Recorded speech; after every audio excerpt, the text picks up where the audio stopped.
What type of stocks would you want to short sell? What type of stocks? Yeah.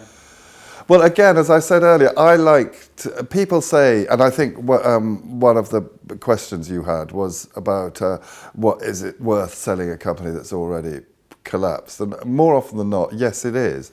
I mean, I normally go for companies or short companies where, as I said earlier, that the shares have already probably declined substantially in value, but it is evident that the company is either flirting with bankruptcy or it's a matter of time before it needs to raise money, and any money it raises will be at a discount to the current share price.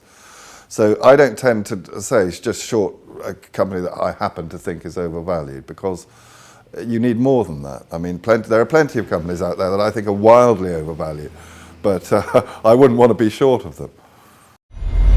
Yeah, what things do you look for when considering shorting? What makes a good candidate, and how do you select shares that deserve that short?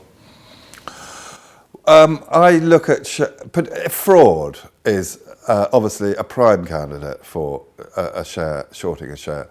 If the management of a company is stealing money, that company is going to be in serious trouble very quickly. It's not always the case that I'm afraid, fraudulent companies, particularly on overseas markets, seem to get away with it. Investors think, oh, well, the management, they're sort of stealing a bit of money, but what the hell? That's how they do things over there. I can name a number of examples like that. Very big companies, billion-dollar companies, where clearly there's fraud going on and the market just doesn't seem to care. But obviously, it's a huge advantage shorting a company where you can know, and what's more, prove that the management are committing fraud. The other thing is obviously a company that's running out of money, which, from reading financial reports, looking at cash outflows, looking at, it's relatively easy with loss-making companies. It's not an exact science, but it is relatively easy to, within, say, a month, work out when they're going to run out of money. And when a company runs out of money, two things happen. Either it raises more money through bank loans or equity, or it goes bust.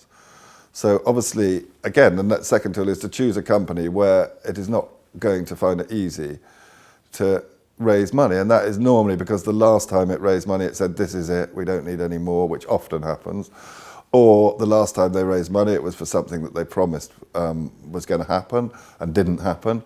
And when you get used to when the market, i.e. all the participants buying and selling shares, decide that enough is enough and they're not going to give this company any more money.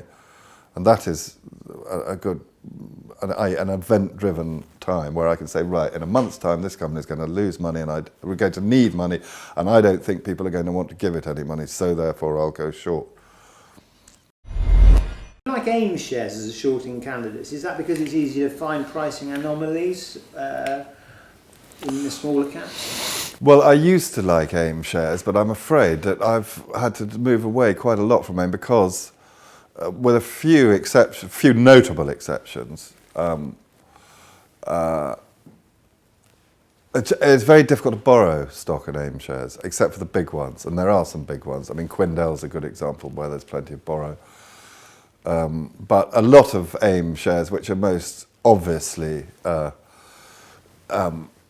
overvalued or fraudulent, of which there are a great deal, it's impossible to find borrow. Sometimes you can be lucky and get it. But yes, I mean, in terms of finding overvalued, fraudulent companies, AIM is your place. The regulation of AIM is a complete joke. And I'd say a much larger proportion of companies on AIM than people think are useless or fraudulent, or exist entirely for directors to take out money and live nice lifestyles on big salaries at the expense of hopeful retail shareholders.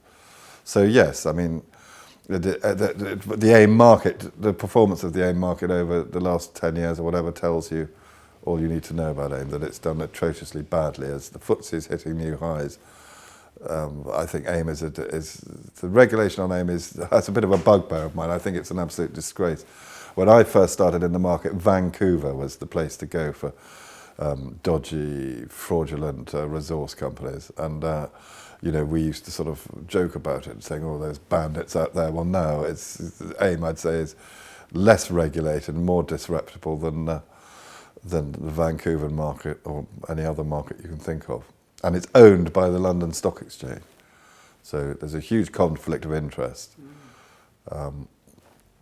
there. There's no obligation for it to, financial reason for them to stop dodgy companies listing on AIM, because every time one does, they get a fee. So the whole thing is a conflict of interest, and I don't think it does the reputation of the London Stock Exchange any good at all. Some of the scandals that go on there. Interesting.